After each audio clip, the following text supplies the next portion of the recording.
Ho ho ho. Ah non, ça c'est plutôt le Père Noël. Je vais pas commencer comme ça, surtout pas maintenant. Je vais plutôt faire, oui voilà, comme ça. Ouh.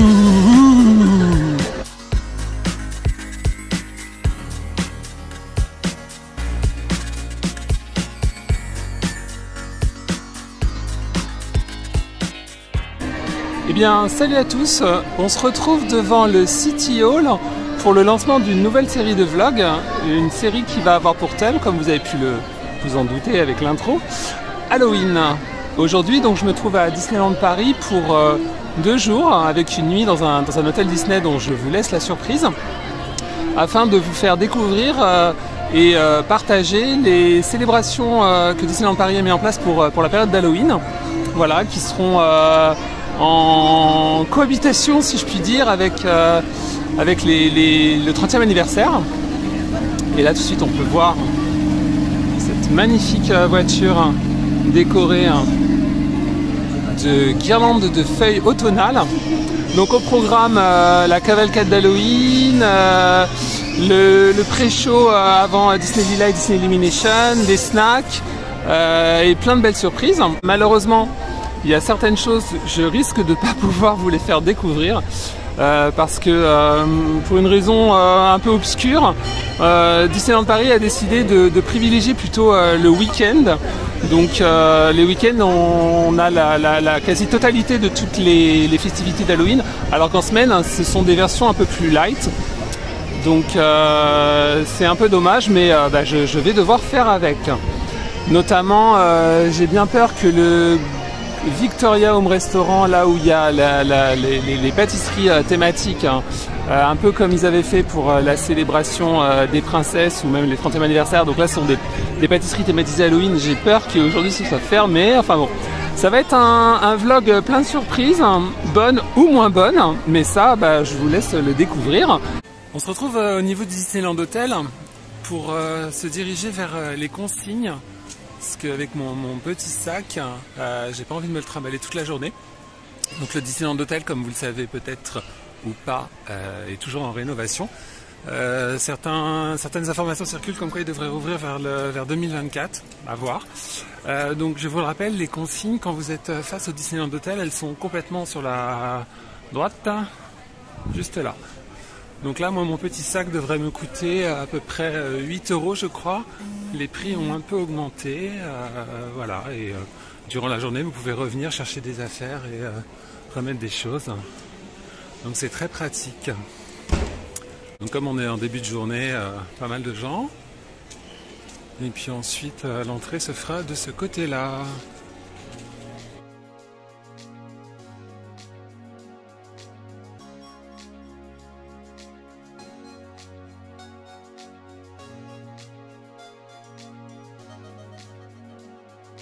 Voilà le sac déposé, ça m'a coûté 8 € comme vous avez pu le voir.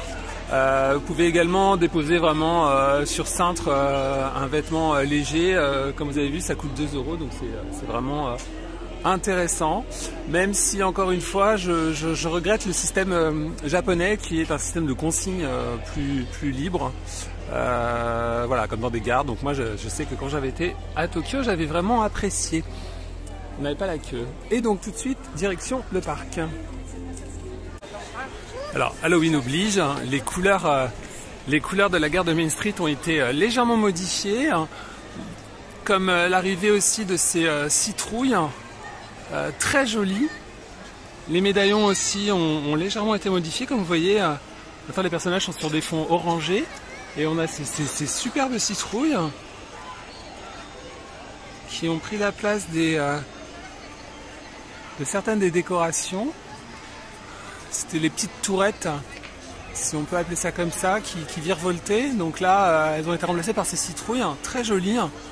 J'aime beaucoup l'effet de transparence. On verra ça certainement plus près. Mais j'avoue que c'est vraiment très très joli. C'est pareil, les parterres ont été retravaillés avec donc cette ambiance colorée violette et orange. Avec ce dessin, je pense que c'est une citrouille. Donc c'est très beau.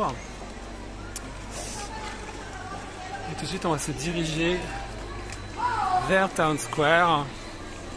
Alors comme à chaque saison, Town Square est décoré suivant le thème du moment. Donc ça c'est cette année, donc en ce moment c'est Halloween. On voit que les fantômes qu'on a d'habitude ont été légèrement retravaillés. Ils arborent ces jolis écussons du 30e. Et puis comme je vous disais, voilà ces citrouilles translucides de différentes couleurs. C'est vraiment super joli. C'est très délicat, très léger. J'aime beaucoup. Et là, comme vous voyez,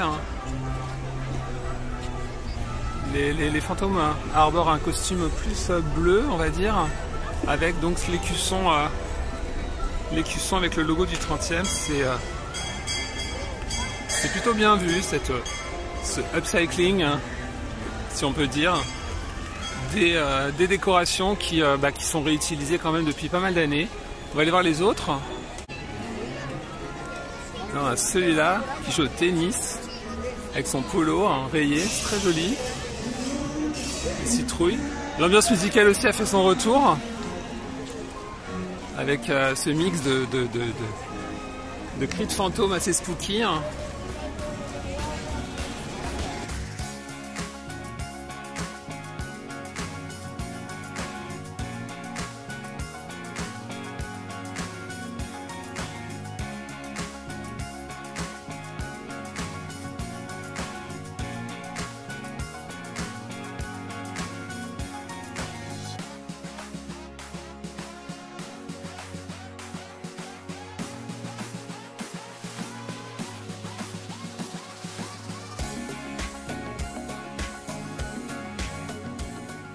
Les lanternes également ont de nouveau été habillées des boules vertes avec ce chapeau de sorcière, boules vertes et orange. Alors moi j'aime beaucoup la boule verte avec le chapeau de sorcière, ça me fait penser à la sorcière de Wicked, Elphaba. Et donc là toujours ces décorations qui ont été voilà, avec ce mix de nouveautés, de plus anciennes mais retravaillées. Le gazebo a gardé sa thématique du 30e anniversaire. Ah, et donc ça sert de point de rencontre avec Tic et Tac. On va tout de suite aller voir ça.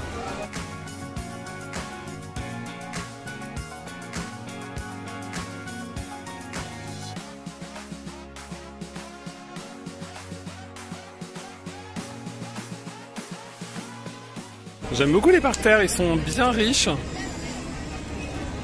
Là aussi, ce cuisinier, plutôt très joli. Après, en ce début de journée, il y a beaucoup de monde. Donc, beaucoup de monde font la queue. Vous voyez, ce costume, c'est assez surprenant. Allez, on va les estampiller fantômes.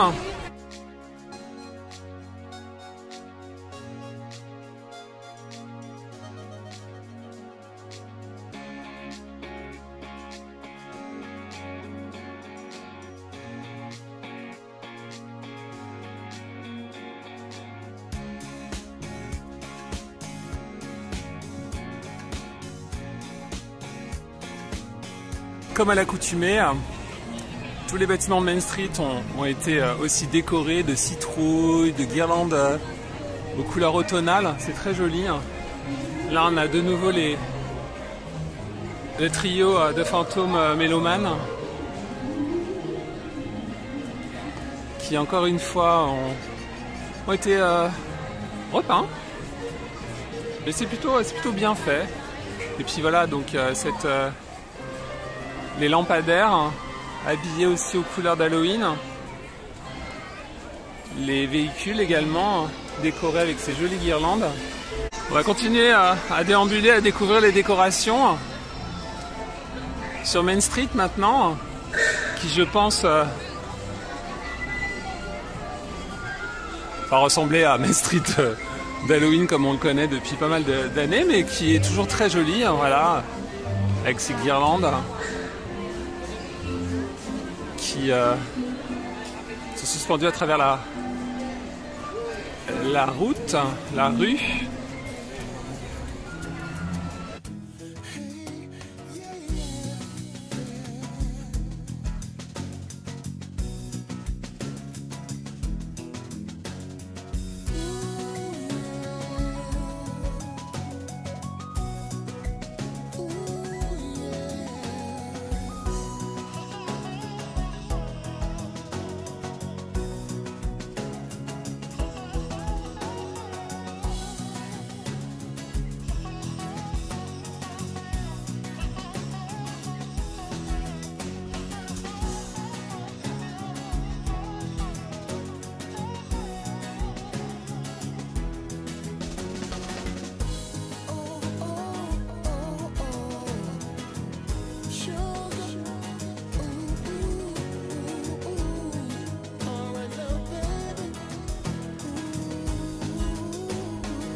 Là, je me trouve devant le Central Plaza Information pour voir à peu près ce que nous réserve donc cette célébration d'Halloween.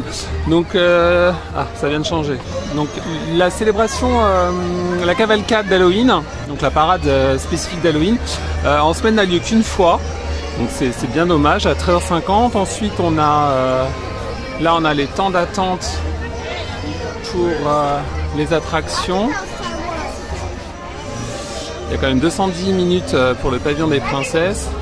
Alors donc, en gros, aujourd'hui, on a Dingo, Stitch, les méchants à 14h30, 15h15. Et puis, il y a Disney Star on Parade à 17h30, le show Disney Delight à 20h55. Avec un happening avant spécifique à Halloween. Donc c'est vrai que si vous venez en semaine, c'est compliqué parce que l'offre entertainment est assez réduite. Bon là après j'ai dû louper le happening, le mix happening.photo des vilains de ce matin, parce que je suis arrivé donc c'était pas à peu près vers 11h. Donc je crois que la première salve de sortie des vilains sur la scène de Castle Stage commence quand même relativement tôt, vers 10h30 je crois. Mais voilà, donc en semaine l'offre est relativement réduite par rapport au week-end, donc il faut vraiment avoir ça en tête et bien s'organiser si vous voulez profiter vraiment des festivités d'Halloween. Donc Central Plaza également a été décoré aux couleurs, comme je disais. Alors je sais pas si vous allez m'entendre parce que comme toujours durant Halloween, la bande sonore est très forte. Donc idem, je ne sais pas si en semaine, durant la cavalcade d'Halloween, il y aura le stop show. En principe, il y a un stop show, comme durant Dream and Shine Brighter, le show des 30 ans qui est en pause actuellement, donc durant Halloween et la saison de Noël. Le show avec le stop show, la parade plutôt avec le stop show Dream and Shine Brighter est en pause. Il y a une version légèrement remaniée avec juste un char que vous découvrirez plus tard. Mais voilà, le focus vraiment en ce moment est fait sur Halloween avec quand même quelques petites touches de 30e anniversaire. On se retrouve devant le théâtre du château où on voit que le petit happening a été renommé le repère des méchants Disney, Disney Villains Den. Donc c'est un happening en mix avec un meet and greet. Voilà, il y a une espèce de petite intro, petite mise en scène pour l'arrivée des vilains sur la scène de Castle Stage. Donc tout de suite on va monter pour voir ça.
Alors, donc comme vous avez pu le voir, cette petite mise en scène pour introduire les méchants qui sont pas toujours les mêmes. Hein. Là aujourd'hui, donc on a la méchante reine Grimhilde, Cruella, ma favorite, et puis Docteur Facilier. Mais il peut aussi y avoir comment ça s'appelle, Gaston évidemment, et puis les sœurs de Cendrillon et Lady Tremaine. Voilà, donc c'est aléatoire, ça change tous les jours. Même plusieurs fois par jour aussi, donc c'est plutôt sympa. Voilà, ce petit mix de mise en scène, de petits happenings, même si on aurait, je pense moi personnellement, voulu un vrai spectacle comme il y avait avant le Covid, avec notamment dans cette espèce d'éléments où c'est un écran actuellement, et avant le Covid il y avait pas Médusa, qu'est-ce que je raconte, Ursula, qui était là pour un petit spectacle. Donc voilà, ça change cette année. C'est ce qu'a choisi Disneyland Paris, et c'est plutôt sympathique. Voilà. Donc ce qui était aussi assez nouveau et surprenant, c'est que la musique d'intro m'a rappelé vraiment le nom du spectacle actuellement à Hong Kong Disneyland, Let's Get Wicked. Donc est-ce que j'en ai pas la certitude à 100%, mais je pense que la chanson a été effectivement reprise, ce que pourquoi pas, après tout. Encore une fois, ça change, ça apporte de la nouveauté. Donc c'est tout pour ce petit meet and greet / happening. Et puis je vais repartir sur Central pour me positionner, je pense, car le petit show, la petite mini parade du 30e anniversaire Time to Shine va certainement commencer.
Donc on se retrouve devant le Sleeping Beauty Castle pour faire le petit débrief sur le petit happening des 30 ans, cette réinterprétation du show Dream and Shine Brighter, donc qui a été renommé Time to Shine. Donc comme vous avez pu le voir, c'est une réinterprétation. Voilà, il y a un char qui passe avec les personnages les plus nouveaux. C'est vrai que Miguel, Joy, et puis le renard de Zootopie, dont j'ai oublié le prénom, je le mettrai en incrustation. C'était des personnages qu'on n'avait jamais vus ici, donc c'est plutôt très sympa qu'ils soient toujours là, mis en avant. Après, j'avoue que une rotation des personnages, ça pourrait être sympa aussi. Et puis également, alors c'est marrant parce que les danseurs, donc ce sont des nouveaux danseurs, pour ceux qui ont vu la précédente parade. Et c'est vrai que je trouve qu'ils sont vraiment très jeunes. On a vraiment l'impression là d'être devant le Disney Channel, quoi. Voilà. Donc ils donnent tout ce qu'ils ont. Hein. Ils sont très efficaces. Mais voilà, c'est vrai que ils font vraiment très très jeunes. Donc voilà pour le Time to Shine. Ensuite, je pense que dans peu de temps, il y aura la cavalcade. Donc la cavalcade, comme je disais, j'ai eu confirmation par des cast members, des guest flow, qu'il y allait avoir le stop show. Après, c'est un peu l'inconnu, hein, parce que voilà, rien n'est figé, tout peut bouger, donc c'est toujours la surprise ici à Disneyland Paris.